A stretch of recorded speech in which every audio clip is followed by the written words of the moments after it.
Hi everyone, welcome to ओजे counselling 2025। यहाँ पे मैं बहुत इंपॉर्टेंट चीज डिस्कस करने वाला हूँ, तो वीडियो को एंड तक जरूर देखना। देखो, काउंसलिंग आपका चल रहा है, ये सबको पता है, लेकिन काउंसलिंग में कुछ सही चीज कुछ गलत चीज स्टूडेंट्स कर रहे हैं, जो कि मैं आप सभी के नोटिस में एड्रेस में लाना चाहता हूँ। सबसे पहला पॉइंट है रॉन्ग एडवाइस। मुझे ये देख के बहुत खराब लग रहा है कि अभी भी कुछ लोग गलत एडवाइस को ब्लाइंडली फॉलो कर रहे हैं विदाउट चेकिंग द फैक्ट्स। जैसे कि अभी भी कुछ लोग बोल रहे हैं कि ब्रांच आप यही चूज करो जो मैं बता रहा हूँ।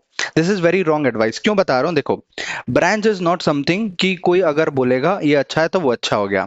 उसमें मल्टीपल फैक्टर्स होते हैं कि आपका इंटरेस्ट है या नहीं है। उसके जो सब्जेक्ट्स हैं, 4 साल के सब्जेक्ट, देखो मैं वीडियो बनाता हूँ उसके बारे में कि कंप्यूटर साइंस में कितने सब्जेक्ट्स हैं और 4 साल में क्या क्या पढ़ोगे, और इलेक्ट्रॉनिक्स में क्या सब्जेक्ट्स हैं, इलेक्ट्रिकल में क्या सब्जेक्ट्स हैं, वो सब्जेक्ट्स देखो।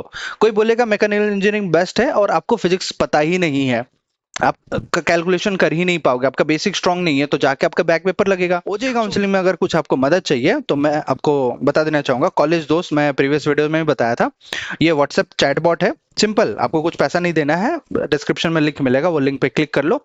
और यहाँ पे मार्क्स वर्सेस रैंक और college rank, mistakes to avoid, बहुत सारे यहाँ पे पीडीएफ्स मिल जाएंगे आपको, व्हाट्सएप में गाइडेंस मिल जाएगा।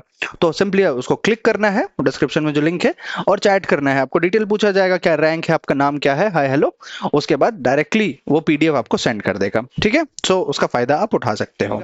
सो जो भी आप चूज कर रहे हो, जो चॉइस को लॉकिंग कर रहे हो या फाइनल कॉलेज फाइनल कर रहे हो कि ये कॉलेज में मुझे जाना है, इस ब्रांच में मुझे मिल रहा है, तो मेक श्योर कि उसके सब्जेक्ट्स आपको पता हो।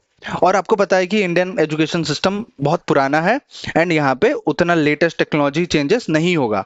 तो मतलब जो पढ़ते आ रहे हो आप लोग भी वही पढ़ोगे, थोड़ा मोड़ा इलेक्टिव सब्जेक्ट्स वगैरह चेंज होगा।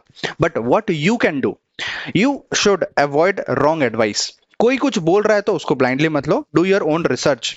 अब रिसर्च में क्या कर सकते हो? ठीक है, रिसर्च में मेक श्योर सबसे पहला चीज रिसर्च में आप करोगे subjects. It is very important कि आप 4 साल सस्टेन करने वाले हो। अगर सही सब्जेक्ट नहीं चूज करोगे, गलत सब्जेक्ट, बहुत सारा अभी भी ऐसे ब्रांच हैं जिनका स्कोप खत्म हो रहा है या बहुत घट रहा है। उनका जॉब मार्केट में डिमांड क्या है? जॉब मार्केट में अभी आप मुझे अगर पूछोगे, देखो आपका और मेरा जो है एज डिफरेंस बहुत कम है। कोई ओल्डर जनरेशन एडवाइस दे रहा है आपको, वो अपने हिसाब से बताएगा। मैं जो बताऊंगा मार्केट रिसर्च करके, मैं खुद अभी हूं इस फील्ड में, तो मैं बता सकता हूँ कि क्या आप क्लाउड के फील्ड में जाओगे, एडब्ल्यूएस सीखोगे, अमेजॉन का होता है ना एडब्ल्यूएस, गूगल का जीसीपी सीखोगे, माइक्रोसॉफ्ट एज्योर सीखोगे, वो क्लाउड सीखोगे, सीआई सीडी पाइपलाइन डेवऑप्स में एंटर करोगे, या फिर आप साइबर सिक्योरिटी में जाओगे या फुल स्टैक में जाओगे, मीन स्टैक मन स्टैक अप करोगे, वो सभी डिपेंड करता है। सो मेक श्योर कि आप अपना ये रिसर्च करो, जॉब क्या है, कितने पैसे मिलने वाले हैं। अल्टीमेटली देखो, हर कोई मानेगा नहीं मानेगा बोलेगा अलग बात है, कोई इंटरेस्ट पैशन के लिए तो नहीं कर रहा, या तो जॉब करना है या बिजनेस करना है या उस फील्ड में रिसर्च करना है। ये 3 ऐसे फील्ड्स होते हैं, या फील्ड चेंज करके कहीं दूसरे फील्ड में जाना है, गवर्नमेंट जॉब में अपियर होना है, तो जॉब ही तो करोगे, पैसा ही तो कमाओगे। तो आप स्कोप देखो, क्या हायर स्टडीज करना चाहते हो, रिसर्च पीएचडी करना चाहते हो, या फिर जॉब में बहुत बेहतरीन पोस्ट में जाना चाहते हो, उसमें स्कोप है नहीं है, या बाद में आप चेंज कर सकते हो, अभी इंटरेस्ट के लिए कर रहे हो, बाद में जाके चेंज कर सकते हो। वो सभी बहुत इंपॉर्टेंट है। यहाँ पे रिसर्च आपका होना बहुत जरूरी है। You should do your own research. And next is interest.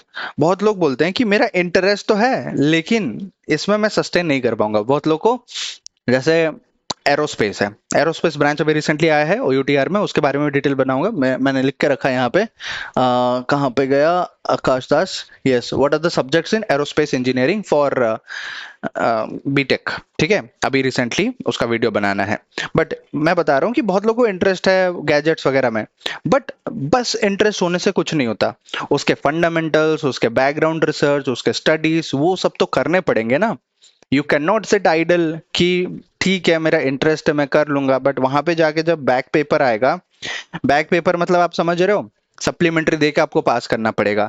उसमें भी फेल हो गए तो और सप्लीमेंट्री मौका मिलेगा, फिर ईयर बैक हो जाएगा, ईयर बैक होगा तो कितने ड्रॉबैक्स हैं उसके, आपको पूरा साल रिपीट करना पड़ेगा, पेरेंट्स के ऊपर एक्स्ट्रा फाइनेंशियल लोड आएगा, उनको पैसे भी देने हैं 1 साल का पूरा पैसा। तो सोचो, ये सब करने से अच्छा है आप शुरू में ही एक बार अच्छे से रिसर्च कर लो, तो फिर आपका इंटरेस्ट भी काम आएगा, बैक पेपर भी नहीं होंगे, एंड जो आप सब्जेक्ट स्कोप जॉब देखोगे वो सब अच्छा होगा। अब यहाँ पे फैक्ट एक पूछा जाता है, स्टूडेंट्स लोग पूछते हैं, सर ये बताइए अगर हम स्कोप, जॉब, सब्जेक्ट ये सब देखेंगे, क्या सभी ब्रांच में स्कोप है? मैं बोलूंगा नहीं, सभी ब्रांच में स्कोप नहीं है। अगर कोई बोल रहा है कि जी स्कोप है, इसमें ये कंपनी है वो कंपनी है, कितने स्टूडेंट सेलेक्ट होते हैं वो आप मुझे बताओ। कितना कंपटीशन है उस फील्ड में, कितने स्टूडेंट्स अप्लाई करते हैं, कितने जॉब है। अगर कोई एक आध चला गया है ना, उसको कभी एग्जाम्पल सेट मत करो। इसीलिए कोई भी कॉलेज होता है, स्पेशली मैं कॉलेज रिलेटेड टारगेट करता हूं, कोई भी कॉलेज होता है तो कॉलेज का आप हाईएस्ट पैकेज मत देखो। ये जो हाईएस्ट पैकेज है ना, दिस इज ए स्कैम। क्यों बता रहा हूं? क्योंकि हाईएस्ट कितने बच्चे करते हैं? एक स्टूडेंट, दो स्टूडेंट, चार स्टूडेंट।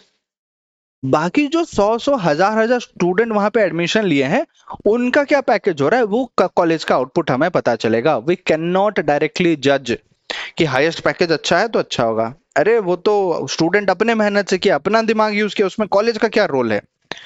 हाँ, कॉलेज अगर अपॉर्चुनिटी दे रहा है और उसमें 15 बच्चे जा रहे हैं तो फिर हाँ, कॉलेज ने ट्रेन किया, कॉलेज ने पढ़ाया, सबको तो इक्वली पढ़ा रहे हैं। बाकी जो कंपनी में पूछा गया क्या कॉलेज ने उसको पढ़ाया, वो खुद पढ़ा है, वो खुद का मेहनत है। ऑफ कैंपस जाके वो प्लेसमेंट ले रहा है, या फिर कॉलेज की कोई प्रोफेसर या प्लेसमेंट ऑफिसर का कनेक्शन है, वो उसको रेफरेंस दे रहे हैं, तब जाके वो वहां पे इंटरव्यू वगैरह दे रहा है और हो रहा है। क्या सबको ये फैसिलिटी मिलता है? क्या सब उतने स्ट्रांग है? वो क्यों बन पाया? खुद का मेहनत है। तो अल्टीमेटली देखो, खुद का ही डिपेंड होता है। बट एक ऐसा चीज है कि अगर आईटी फील्ड में जाना चाहते हो, आईटी में बहुत कंपटीशन है और आज के डेट में एआई की वजह से जॉब भी जा रहा है, ये आपको पता होना चाहिए। तो आप कैसे सस्टेन कर सकते हो, इसके बारे में बताऊंगा। बहुत सारे टेक्निक्स हैं जो आप सीखोगे, एआई को यूज करोगे। एआई का मेरा एक चैनल भी है, उसमें अभी एक्टिव नहीं हूँ, but I will start posting. एक बार आपका एडमिशन खत्म हो जाए, कॉलेज आप में एंटर कर जाओ, उसमें एआई के मास्टर क्लास रहेंगे कि कैसे आप सीखोगे, क्या टूल यूज करोगे, लेटेस्ट टेक्नोलॉजी क्या है, एआई न्यूज क्या है, सब कुछ मैं उसमें कवर करूंगा। बट मैं आप सभी को अभी रिक्वेस्ट कर रहा हूँ, जो जो मैंने पॉइंट बताया, कि सबसे पहला है सब्जेक्ट्स देखो। कॉलेज में बोलूंगा कितना मैटर करता है, हाँ 50% तो मैटर करता है, बट उसके बाद उसमें स्कोप क्या है, जॉब क्या है, उसमें सब्जेक्ट्स क्या है, आप क्या पढ़ोगे, आपका क्या इनपुट रहेगा, वो और 50% रहता है। तो कॉलेज तो 50%, वहां पे अपॉर्चुनिटी वगैरह मिलेगा और प्लेसमेंट कंपनीज वगैरह आएंगे ऑन कैंपस के लिए, मैटर करता है। बट अगर सब्जेक्ट स्कोप नहीं देखोगे तो it will be very difficult. Blindly कोई बोल रहा है ये ब्रांच अच्छा है तो क्वेश्चन करो, उसको पूछो कि क्यों अच्छा है, गिव मी 5 रीजंस। आपने वीडियो भी मेरा देखा होगा, मैंने बताया था what is the difference between BTech CS versus IT. वहां पे मैंने रीजन बताया कि सब्जेक्ट लेवल पे क्या डिफरेंस होते हैं, प्लेसमेंट में क्या डिफरेंस होते हैं। सो उसको रीजन पूछो, जो आपको बता रहे हैं ना, आस्क देम द रीजंस, तभी जाके क्लियर हो गए। मैं स्पेशलाइजेशन के बारे में बताया था वीडियो, तो उसमें भी मैंने रीजन बताया कि स्पेशलाइजेशन में ये सब्जेक्ट्स होते हैं, इनका फीस स्ट्रक्चर ऐसा होता है, एवरीथिंग आई क्लियर्ड। तब जाके स्टूडेंट लोग एग्री हुए। हाँ, तो आपको भी कोई एडवाइस दे रहा है तो आस्क फॉर रीजंस, पोलाइटली पूछो, ऐसे झगड़ा करने की पूछने की जरूरत नहीं है, बट आस्क फॉर रीजंस, क्या रीजंस है और क्यों लेना चाहिए, क्यों नहीं लेना चाहिए। अगर उसमें कन्विंस हो जाते और वो फैक्ट भी है जो बता रहे, then go for that. Okay, बाकी जो कंपैरिजन वगैरह होगा, I will make videos, so stay tune for that. Thank you.